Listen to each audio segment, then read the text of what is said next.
Neler keçdi yüreğinden geri dönüp gedəndə, qurban olum yarana. Neler oldu ümidini yerden göyden üzəndə, söylə görüm küreğinden vurana. Mən nə deyim səni məndən ayıran o zamana,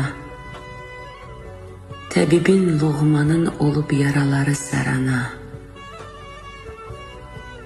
Bəs qalmazdı heç vaxt ayrı bir ruh iki bədəndə, qaldı bütün arzular da ürəkdə. Miskilinə səbəb oldum. Sən gedəli dərdlərimlə qoşalaşıb min təb oldun. Sevgilərə inanmadım bax beləcə. Sənsiz keçən hər günümə düşmən oldum. Taleyini küstürən mən, özüm ondan küsən oldum. Kim ayırdı səni məndən?